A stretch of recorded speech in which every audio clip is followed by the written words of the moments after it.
Good afternoon. This is your news and information show, Torn in Two.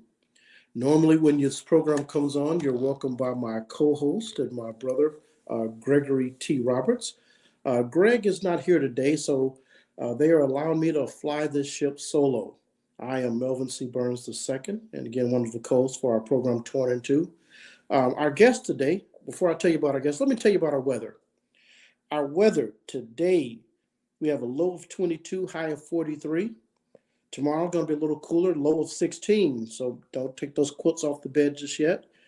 High of 32. Sunday, low 32, high of 43. The work week starts with things warming up a bit. Monday, there'll be a low of 31, high of 55. Tuesday, high 56. Wednesday, we dip back down, a little breezy day, low of 47.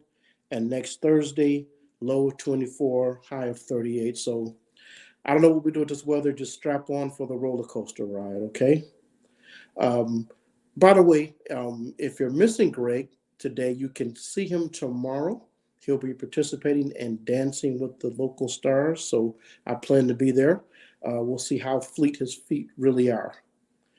With that, as my brother would say, would you join me in welcoming to the mic this afternoon the superintendent of Muskegon Public Schools. He's no stranger to our program, Matthew Cortez. Good afternoon, Mr. Burns. How are you doing today? I'm fine. How are you doing? Oh, we're doing excellent over here at Muskegon Public Schools. The kids aren't here today, though. We're on midwinter break. Oh, it's a midwinter break. Okay. Well, nobody complains about a break, do they? Nope. I can get a lot of work done on those days. Good. Now, so they've been off, what, all week or just a couple of days? Well, we had professional development on Wednesday. Okay. And then the kids were off that day, and then Thursday and Friday they'll be back on Monday. Okay, great. So it's about a 5-day weekend for them. Oh, good. All right. Well, it's good to have you back on the program. A few things we want to talk about. I'll talk about one of the most recent things. I'm watching the Super Bowl a couple of weeks ago, and lo and behold, I see a shot. They shoot over, and I see your football coach down on the hill, and he wasn't running across to get stopped by security. No, it was a huge honor. Shane Fairfield was picked as the Lions representation to the Don Shula Coach Award that the NFL gives, one to the NFC and one to the AFC high school coach. And so it was a huge honor for him to get chosen by the Lions to be their representation. Yes. But then to double that over, they actually chose him in the entire country to be the NFC representation. Wow, that's a pretty awesome honor. Just a school that has a historic sports program, a football program, but that was I think all of Muskegon was excited and proud to see him there. Oh, it is an extreme pride point. I mean, we almost had the trifecta this year, right? Yeah. So we had Muskegon with a championship, we had the Wolverines, and we almost had the Lions. They're pretty close, yeah. From our Friday to our Saturday to Sunday, it was a good weekends this year. Good weekend. Definitely. Yeah. While we're talking about it, we'll get talk about what it means. I mean, it's a big honor for the school, but talk about how does that affect the rest of the student body, the rest of the academic year to have that kind of, we have the championship in last November, and then sort of the honors that come to the students and the coaches after the end of a year like that. Well, I mean, it's a huge pride point, right? Mm-hmm. It's something we've always been proud of. Yeah. It's something that's really helped our district come through times that were very uncertain. Yes. And it's been a solid program along with our basketball. Mm-hmm. It's been two programs that have really supported us. But our students can see, like, even students that aren't part of the athletic program, it's like the unobtainable is obtainable. Mm-hmm. Right? It's that ethic of if you work hard enough, it's that you can achieve things.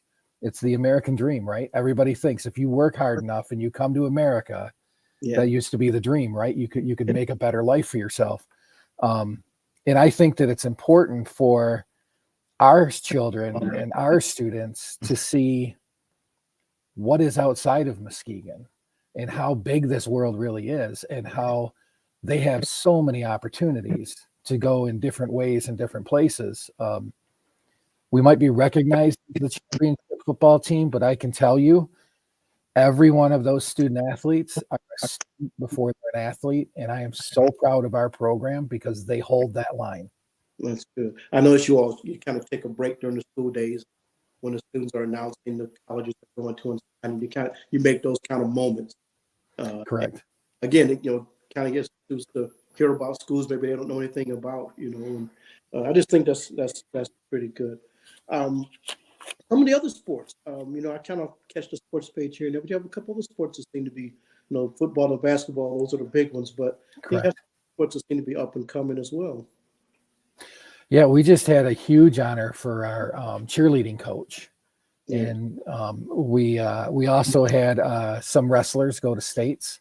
Yes. And we're working on a baseball team. That's my son's on the baseball team, so I'm like, let's just get one win. Win. And then our softball team did pretty good last year, so we're looking at a better season this year.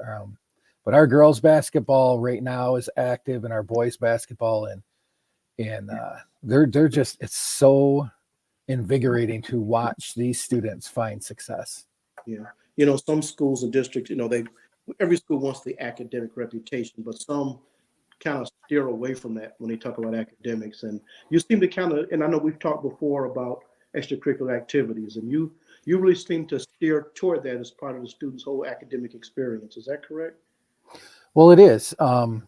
And I mean, you talk about athletics, you talk about performance and fine arts, where our band is growing, our marching band is growing. I know it was small in the fall, but now it's growing. We have a number of students coming up from 8th grade. Our performance and fine arts are on the verge of what I would consider greatness. Okay. I think that they're really working together very hard. And I know that it's weird because I have those talks with Shane. Because Shane doesn't want it just to be athletics, and neither does Keith Guy. Sure. They said it's one aspect, but we have to create well-rounded experiences for all of our kids. Academically speaking, yes, we have our challenges. We're in the middle of a partnership with Ford Next Generation Learning right now. Okay. And that is reimagining how we offer education to our students. And it's working on using a career idea and interest and lenses to teach them through, and having the student choice kind of lead the student's pathway through school. Okay. It's a really good concept where we just passed phase 1. We're getting into phase 2. It's a 5-phase process, takes about 3 to 5 years. Okay. So what does I'm sorry, what'd you say? What does phase 1 entail? So phase 1, Ford Next Generation Learning came into our district, and they met with about 10 to 12, 13 different groups of people, both from the community, from businesses, from the schools, from staff. And then what they did at that point is they created a report. And right now, our implementation team is telling everybody what the report is about. We're going back to these groups. And one of the huge things is they couldn't believe how ready our community was for us to do this. Because when we talk about the community being ready, our businesses, and just like you guys with the radio station, they want to help, but we've never been really good about saying, here's how you can help. And now, it's not just about money. Sometimes it's about your resources, like being on a radio show. Sometimes it's about your talent.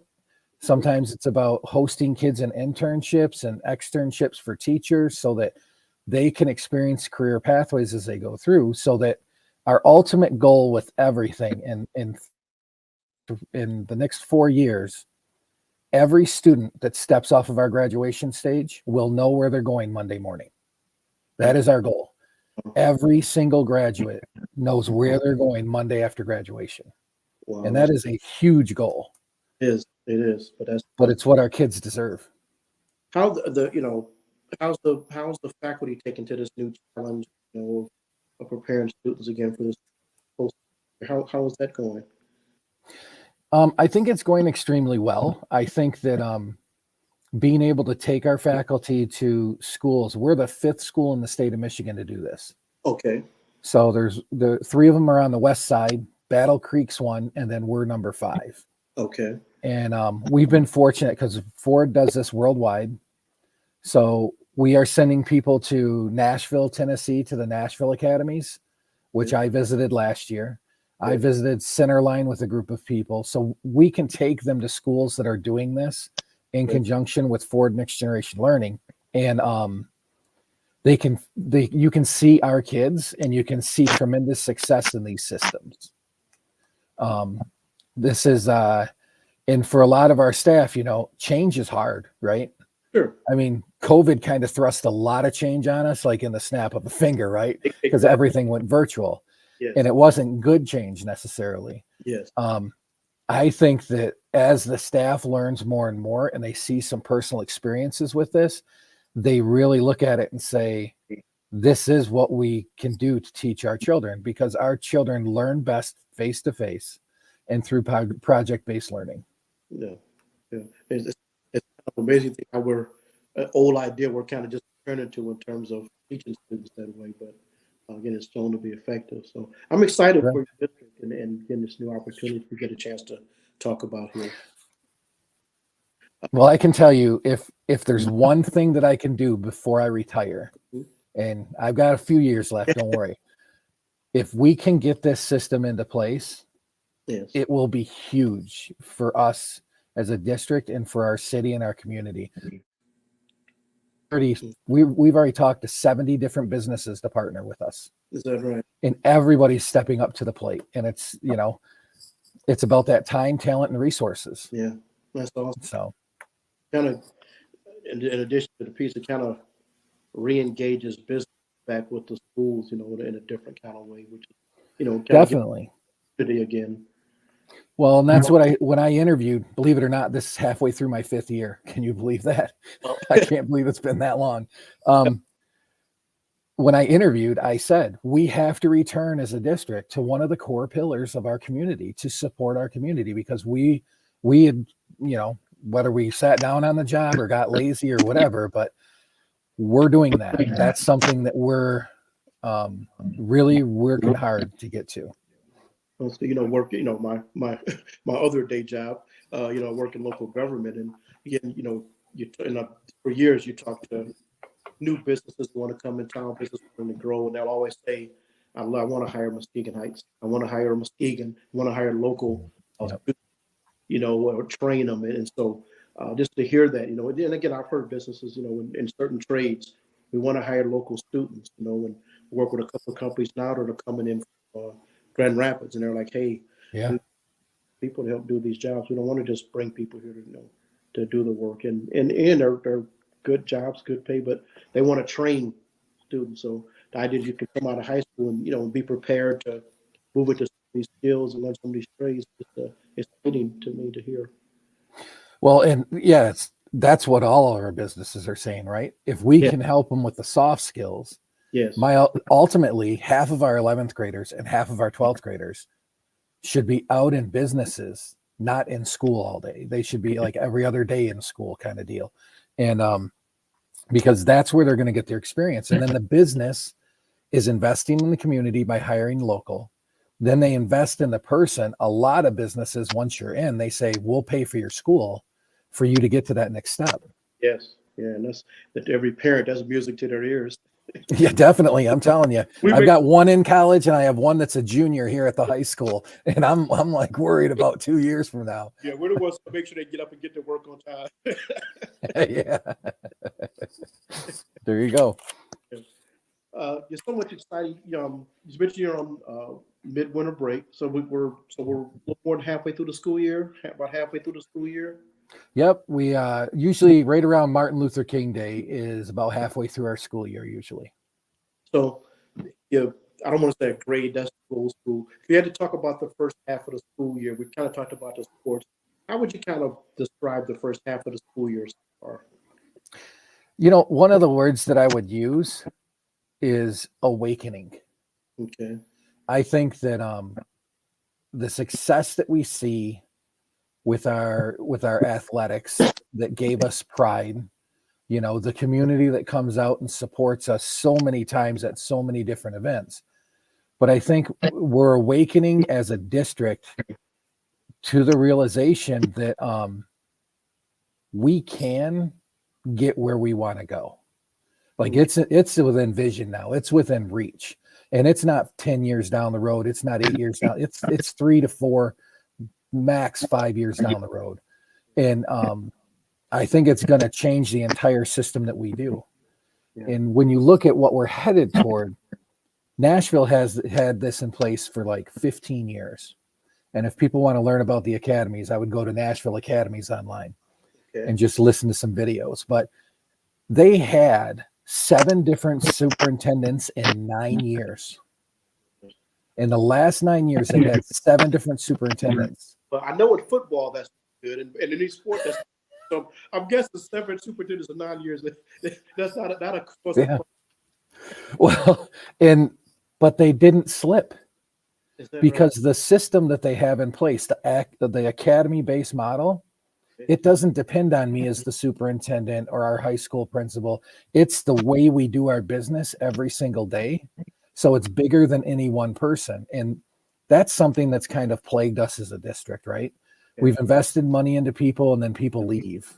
Yes. Or they don't stay around, or we have to help them transition to another career for one reason or another, you know. The system is the key because that's bigger than any person, and you can't just undo a system once it's established.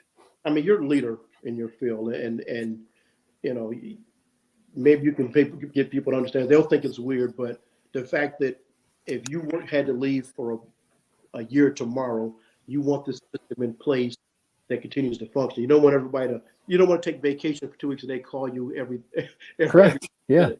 You know, but there's a real source of accomplishment when the thing works when you're not there. Correct. And, you know, and it's not that I'm going anywhere, hopefully, but God might have different plans for me. Yeah. But people die, and people die in car accidents. People die, you know, some are very, very unexpected. We experienced that 2 years ago with one of our teachers. It was in a car accident, and it was horrific to go through. Mm-hmm. But we can't allow a tragic event like that to undo everything good that we have going and moving forward. Yes. We're on the air here with Matthew Cortez, Superintendent of Muskegon Public Schools. We always appreciate him joining us. If you have any questions, feel free to drop them in our chat while we're online, and I'm sure he'll be glad to, as he always is, to respond to any questions or comments you might have. So again, we talked about the first. I talked about the first half of the school year. Again, is it fair to say this is the first academic year that really was kind of free of the whole COVID, kind of malaise that kind of hung over us? You know, I think it is. I think students are finally realizing like we're back in school and we've got the school rules, and they're coming to more events after school and getting more involved. But we're still seeing that effect in our younger kids. Is that right? Yeah, it's hard. You know, there was a core year that they missed of instruction and of learning. Mm-hmm. Like for instance, our kindergartners, they are not nearly as prepared as they would have been before COVID. And, you know, it's different causes and different things. And part of that is this economy that we had, that, you know, where inflation was rampant, and, you know, a lot of our families have had to make choices. You know, do I pay the electric bill or do I pay the rent, or, you know, so it's been difficult for people. And, but I think that together we're going to be stronger and we're making it through it. Good to hear. So month of February also, Black History Month, a lot of schools, community folks do things for Black History Month. What's going on with schools related to Black History Month? Well, I can tell you there's 2 huge things. One is actually coming up, and it's on February 28th. And it's at the high school, and it's from 4 to 6 p.m. It's called Lift Every Voice and Sing. Okay. And this is a huge celebration. that we do with all of our schools, and it's like kind of like the culmination of Black History Month. Okay. The other largest thing that we've done, and I mean we do a lot of different things, too many to go into listing, but Sure. one of the huge things that we do is our food service actually prepares traditional meals Okay. and serves them to the students, and they get to taste things that they haven't tasted before, or they get to experience a meal at school that would be normally just a meal at home, right? Yeah. Yeah. And it opens up, it helps my staff too, Sure. because they start experiencing things better. And we have a lot of the kids, they come up to us and they're like, why can't we just do this every day? You know, it's like, well, you know, we can work at it. We can work at, you know, getting it into the kind of deal. So, Sure. but it's just really what I've been most impressed with is how our staff has wrapped themselves around our kids Okay. to help our kids through all the challenges that they face, and you know, all the things that we bolster them up about student of the month and honor roll and things of that nature. We have to celebrate our kids more. Yes. Yes. Yes. So. I know. I last years I would go to the school, and our men of color group would read, and there was a student of the week and then student of the month, and you know, it wasn't just a corny thing. They kind of, you know, like you could. No, You it know, was big, right? It's huge. it was a big deal, you know, and it's like, oh, I'm student of the week, you know.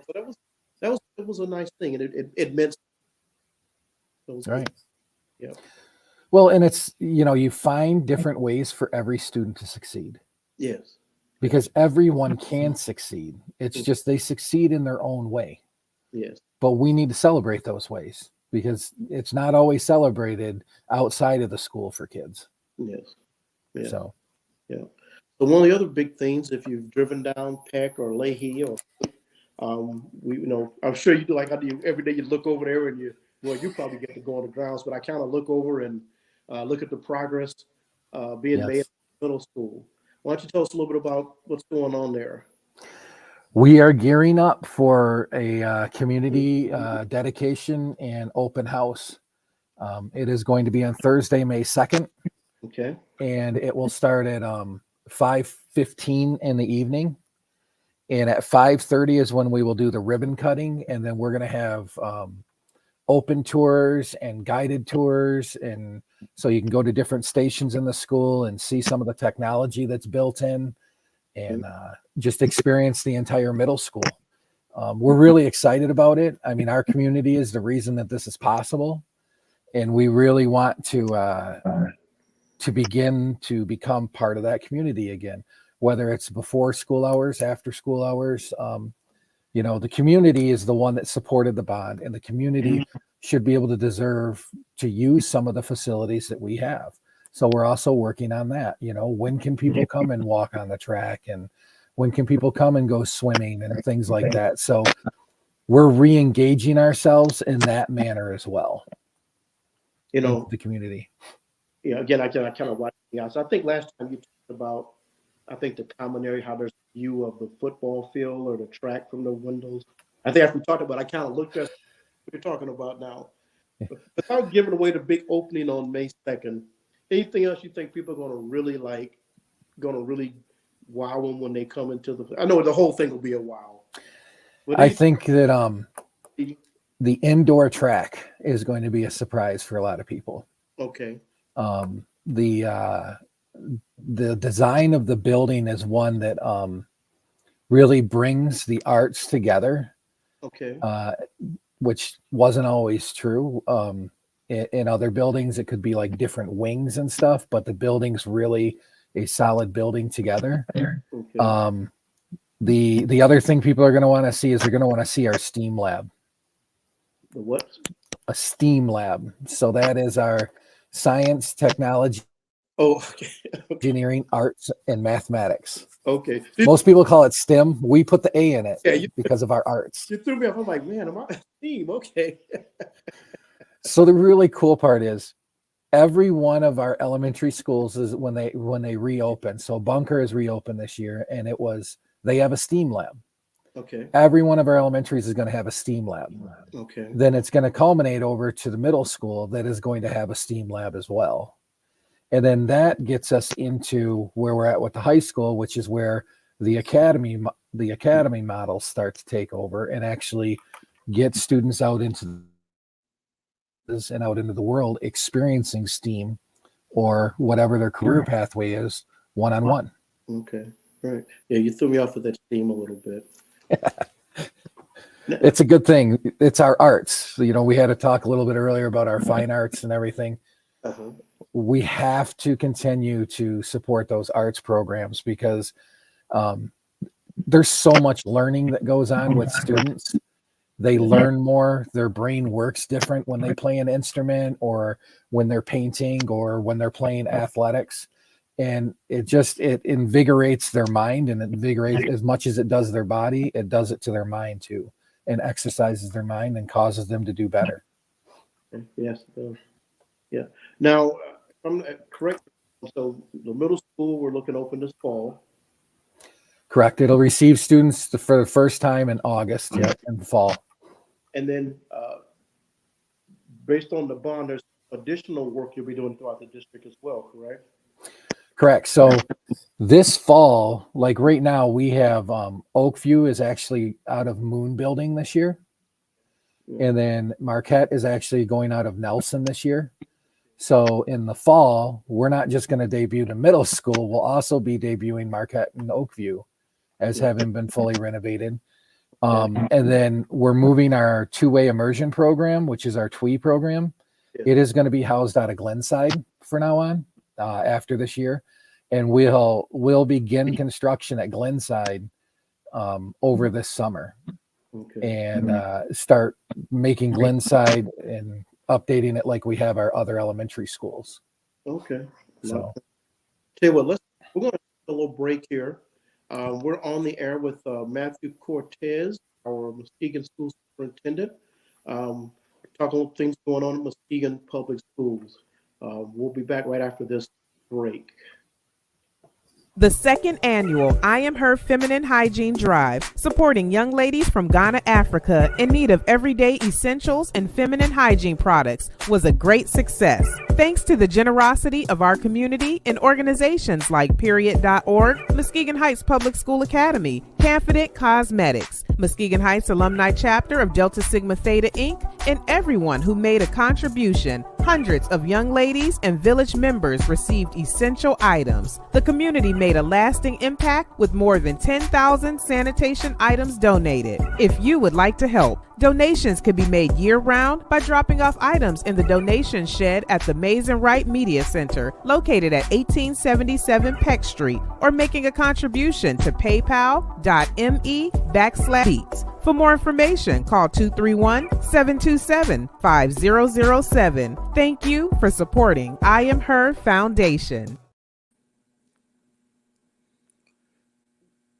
Good afternoon. We are on Torn in Two. I'm your co-host, Melvin C. Burns II, and we're on today with Matthew Cortez, who is the superintendent of Muskegon Public Schools. We had a comment come in. I didn't look this enough, but it said, says, great conversation. Matt has been a tremendous asset to Muskegon Public Schools. Can't wait to see how everything comes to fruition. That's from Rich Q9 Development, Richard Thrower. You have a fan out there, Mr. Cortez. No, I know I do. Richard's been one of those gentlemen that just he's always around and he's always supporting.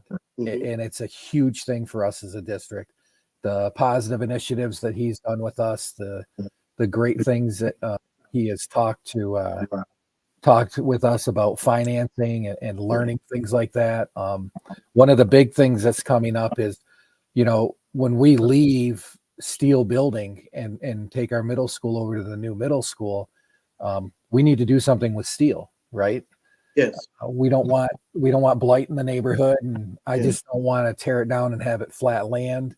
We've had some meetings with the neighborhood. I'm working on putting what's called an RFP out, which is a request for proposals, and I'm using a lot of the feedback that I've gotten from the neighborhood association as well as a general meeting that we've held, in order to get people to say, hey, here's what we would like to do.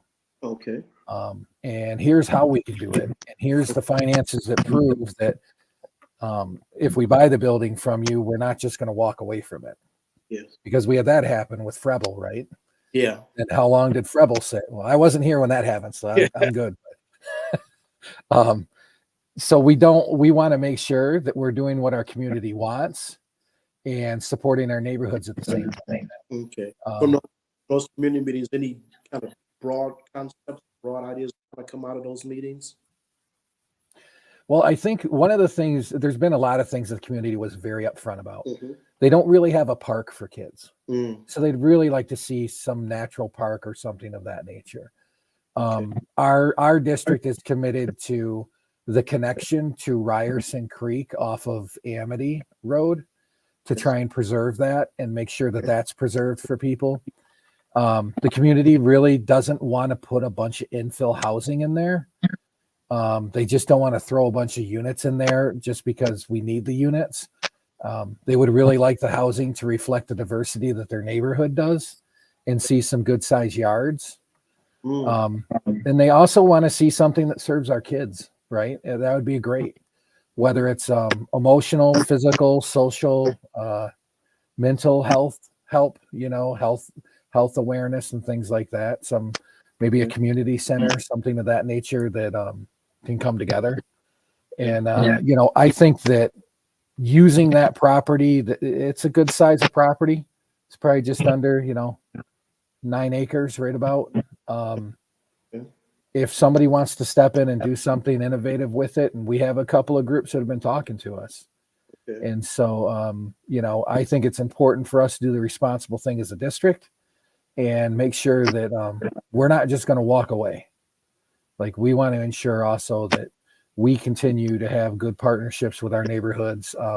We were able to accomplish it with Nelson Elementary, with General Capital was the group that whose proposal actually came forth, and we're waiting to move that proposal forward. Obviously, we're still in Nelson this year with Marquette. And I think we can set something up similar with Steele Middle School, because I think there's some areas in Steele that are very usable.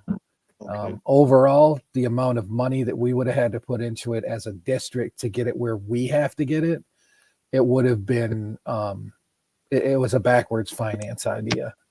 And then we are also able to now centrally locate our middle school like we have our high school, which a lot of our community asked for. So I think it's important that we do as our community wants us to do and pay attention to the neighborhood as well.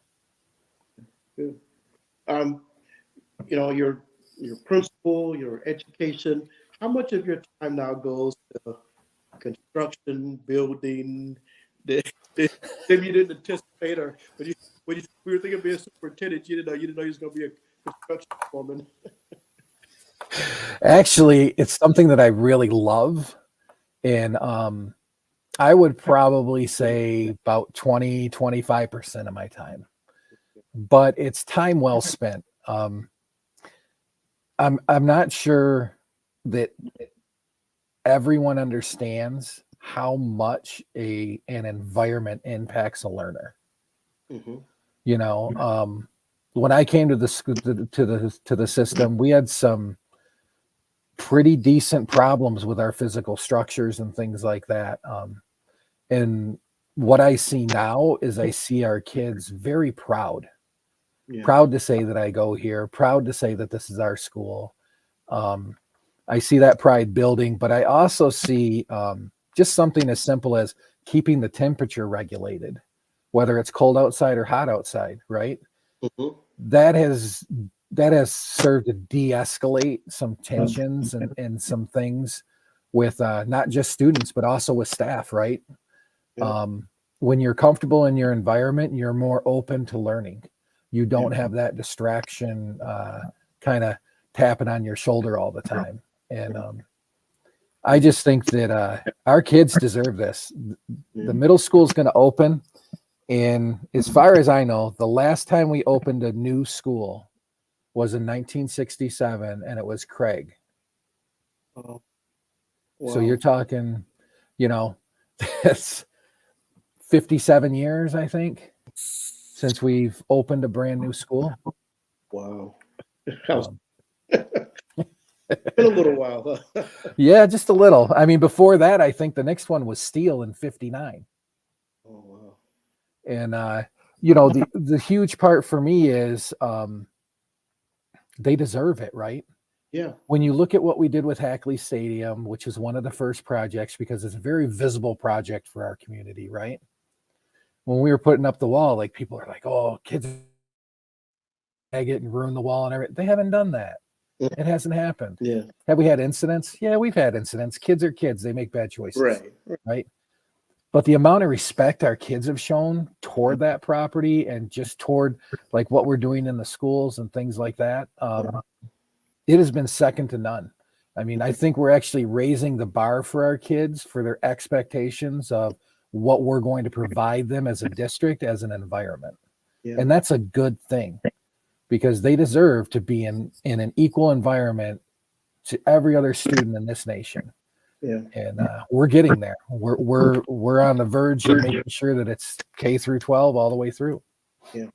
Old, like, we like to talk about how tough it was, and wetting the paper towel to put on the big radiators and all that good stuff. But, we got through because we had to, but it wasn't our learning, and take your coat on in the morning, take it off in the afternoon when it's so hot in the classroom. That's not the best environment for students or faculty, I should say. Yeah. Yeah. It is different. But at the same time, we do recognize the need for change, the need to increase our reading and our math scores, the need to wrap more adults around children in order to support those children. And so that's the simultaneous transformation that we're doing on the academic side. Yeah. So, and that's probably over half of my time is spent on that. Mm-hmm. So, between the bond and what we're doing educationally to increase our ability as a district and our students' knowledge and learning, yeah, it's a lot. It's a lot all at once. But if there's anything worthwhile in your life, man, this is it. This is what it's worth. It's across that you're excited about. Definitely. Yeah. Well, great. I'm obligated as Greg's co-host to ask you about the band. Next week. So tell us about the band and how things are going. The band is doing very well. Hope has gotten a great standing going. I think that we have a chance to see quite a little increase in the size of our marching band come the fall. Great.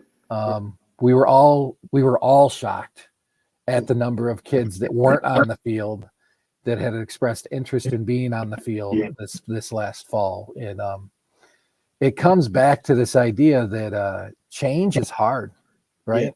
Yeah. And we changed over a few staff members, both in orchestra and in band. Yeah. The new staff members are teaching their culture very, very well, I think.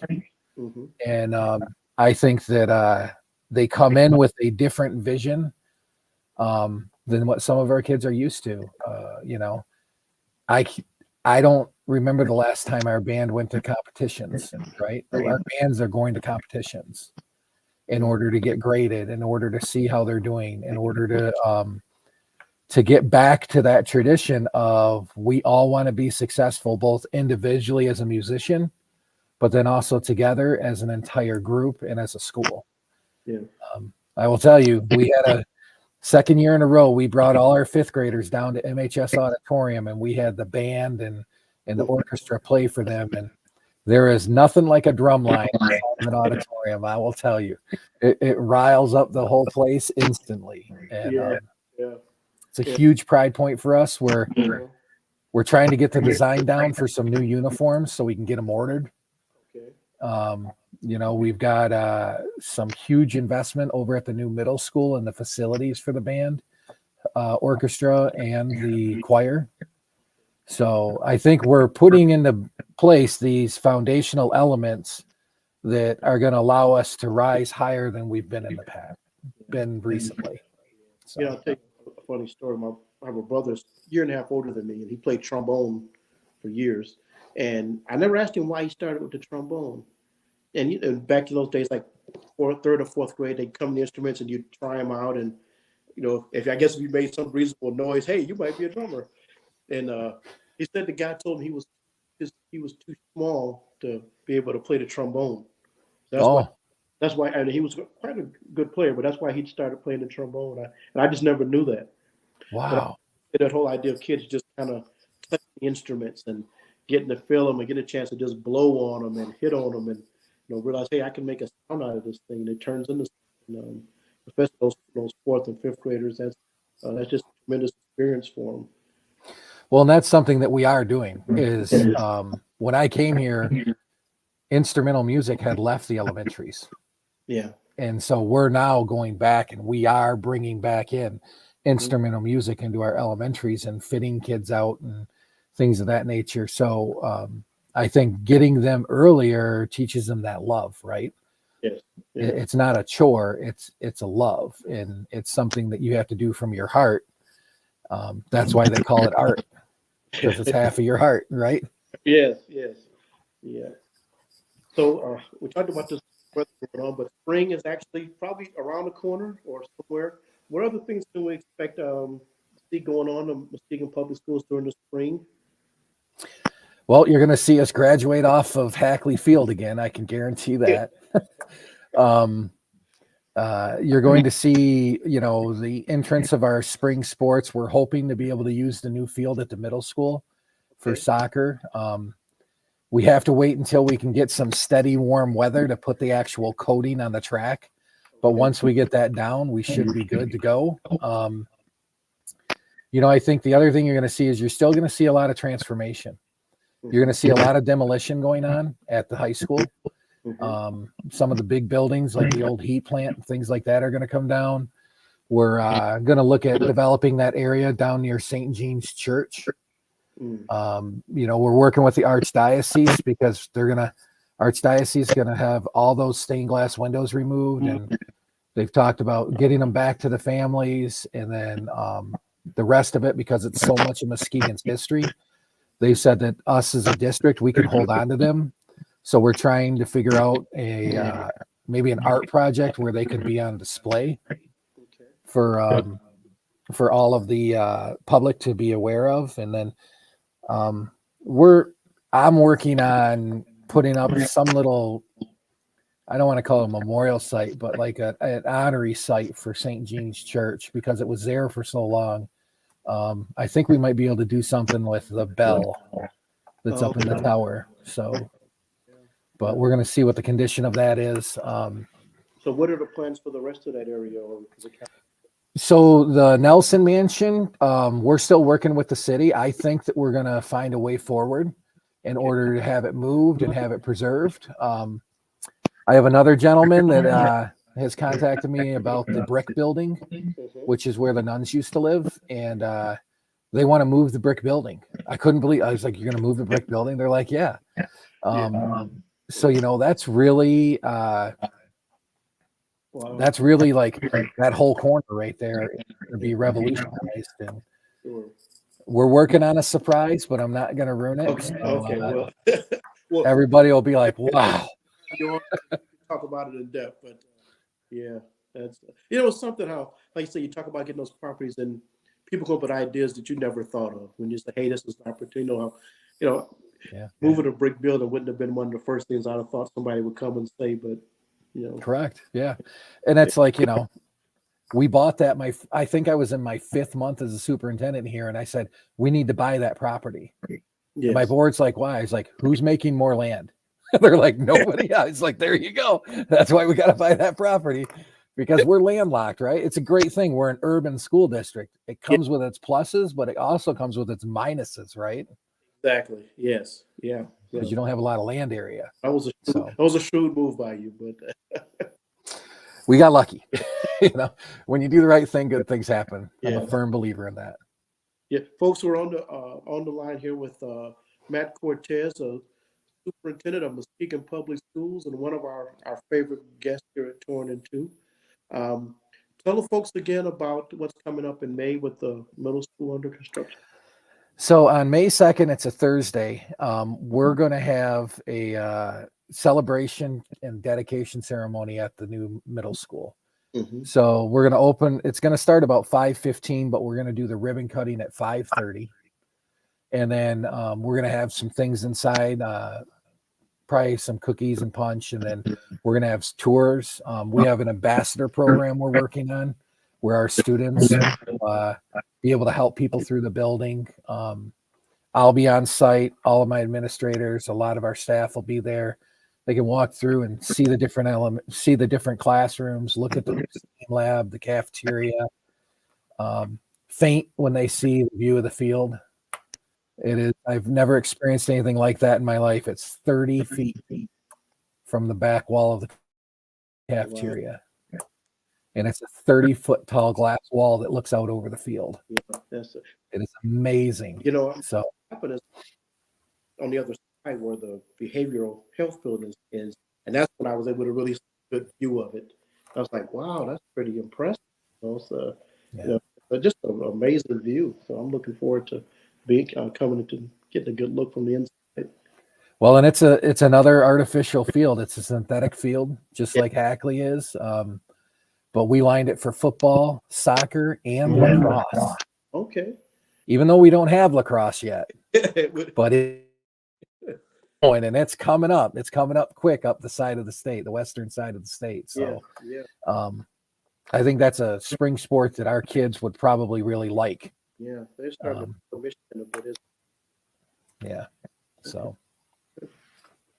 Well, two more things I want to make sure I touch on today. I guess this first one, you didn't prompt me to say this, but school district obviously needs parents and their participation and involvement.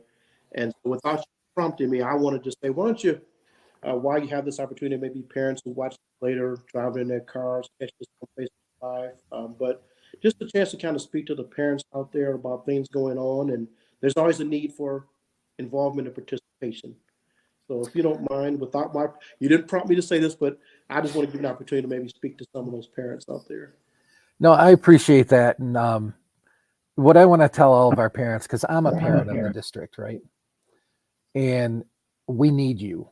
We need you involved in your kids' education. And I know that your time is your most valuable asset. And you want to spend a lot of time with your kids. Well, we want you to too, but we want you to do it with us and with your kids. We have a family engagement coordinator that we have placed at every one of our buildings. Every building has a family engagement coordinator because we want our parents back. We want our parent-teacher organization back. We want to be able to engage our parents because what a lot of parents think is, I'm going to have to give all this time, but what they're not realizing is if you and all of your friends and everyone steps forward, it's not a lot of time. It's a little time, but a lot of people. And that's where the service really gets interesting.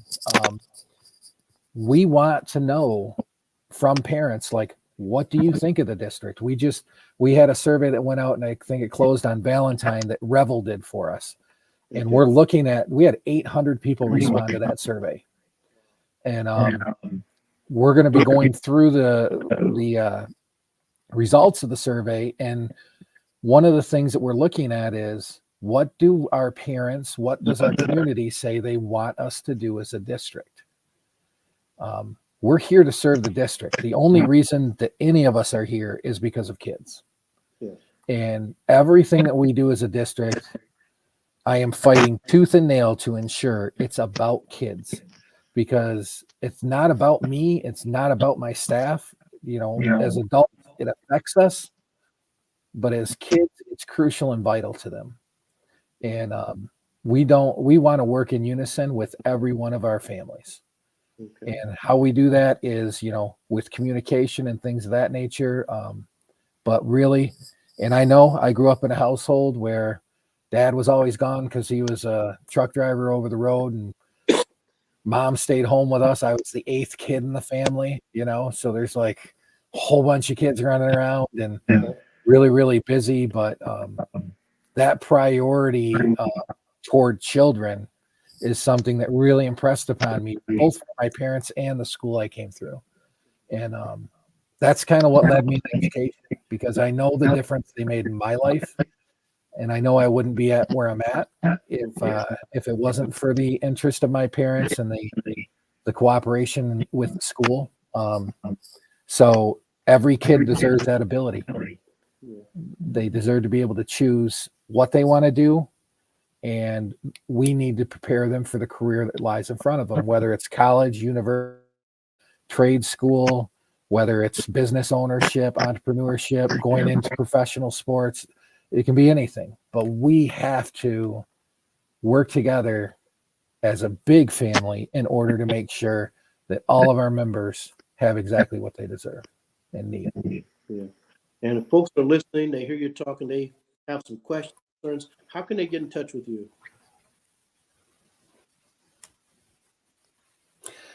You can get in touch with me. If you go on our website, you should be able to click my email address. It's just my first initial last name, mcortez@mpsk12.net. You can always call, which is 720-2004, goes right to my assistant. I have a 24-hour rule. I return every phone call, every email within 24 hours. It's not easy, but people know that I heard them, and it might be to say I need more time, but it's something that I really strive for, and it's something that I try and hold my administrators and know that is a huge rule with me. That communication has to be there. It's vitally important. So, and if they're just in the school board meetings, those are when? A school board meeting is every third Tuesday at 7 p.m. And it's on the high school campus. It's in the pool administration building, which is the old manual building. We're right in there. You can park on the lot off Washington and go in door 1. And then we'll have signs up that show you to the boardroom. And I want people to hear what parents have to say. The one thing I will tell them is that, the board meeting is for the board to do its business. We listen and we take a bunch of notes, and then we follow up. I follow up later, or I have my administrator of the building follow up later. Because, we're not allowed to respond to the meeting. It's one of those Browns board rules, and but we do have workshops, and in the workshops we do have dialogues, and those are the first Tuesday of every month. Those go from 4 to 6 p.m. and they're at the same building. And that's where we talk about things. We make no official decisions during a workshop as a board. So all the official decisions come through board meetings. And the workshops are designed to brainstorm, to collaborate, to keep our board up to snuff so that when people ask them questions, they have the right answers. And it's a very successful model for us. So, okay. The other, I was going to ask you this, it's been a while since I was in school, but we're at the end of February. You know how we think. We're in March already. How soon do you start preparing for fall semester, and parents start, if they're thinking, you know what, I'm really listening to Mr. Cortez, and I'm thinking Muskegon's where I want to have my student next year. How soon do you start preparing? How soon can parents start to reach out and they're curious about next school year? How do they do that? Well, as a school district, we start preparing when we return from the holiday break. Okay. So January, right? Because we want to make sure we're doing it and we're doing it right. Sure. We want to get it down. For parents that want to be part of the district, if you don't live in the district, we participate in the countywide school of choice program. And basically you can stop at any building, or you can go to the county building. You get a piece of paper, it's an application, you can fill it out and you hand it in. That can school of choice you into Muskegon schools. We go through all of those. So from May 1st to May 30th is when that window is open. It's not a coincidence that our community exploration of our middle schools on May 2nd. You know? Oh, pretty slick there, huh? Yeah, you know, it wasn't purposeful; it was coincidental. So, you know, we really, I'd like to welcome every kid, every child, anybody that wants to come in. What I will say is that I'm very open as a superintendent that if it's good enough for my kid, it's good enough for everybody's kid. So, and that's the way that I want my people to work, is that if it was your child, what would you do? And if that's what you do for your child, why aren't we doing it for that child, for every child? And when that standard starts to come into play, it stops being a school and starts being a community. Yeah. Because it's like the old neighborhoods that we grew up in, right? Yes. So you do something wrong. I did something wrong in the neighborhood. 3 people had smacked my butt before I got back to my house, right? And then my parents had smacked my butt, you know? So because it was a whole family community. And that's what we want as a district. We have a lot of Big Reds out there that are graduates. Yes. We have 150th graduating class is the class of 25. Okay. 150th graduating class. Wow. There's not a lot of districts that can say that. That's amazing. And that means we have a huge heritage. Yes. And I know that schools of choice has kind of hurt the district a lot in the past years. You know, people withdrawing their kids and things of that nature. I personally contacted 450 families that had school of choice their students out, and I asked them why. Mm-hmm. Didn't get a lot of responses. I got like one. Yeah. It was through a letter campaign. I don't know if they didn't think I was serious about wanting to know why, but you know, when you live in a district and your children go to that district and you invest in that district, I am telling you, we will be the district that you need as a family. We will make the changes we have to make because the kids deserve it. And that's what we're all about. Appreciate you joining us so much today. We always have a good time here. You know, if you want a superintendent who's excited about the district and a district where things are happening, reach out to Matt Cortez, our guest today. Learn a little bit more about Muskegon Public Schools. Mr. Cortez, final comment as we close out today. I think I'm honored, you know, being able to be on your guys' show as often as I am, and just having such a great community. The community is what brought me here. It was an experience over a weekend camping trip. And we had come into Muskegon, and it was just so awe-inspiring for my wife and I that we moved over here. And this community is just second to none in my book. You know, every community has its challenges. We're not any different than that. But what I like is I see the adults of this community, and I see the families and the kids in this community coming together to make a difference. And that you can change the world with that. Yes. To my partner, Big Rob, Lady Jacob, you look good. To the folks down there at the WVS, thank you all so much. Thank you, folks, for listening. This has been Torn in Two. The wait is over. The all-new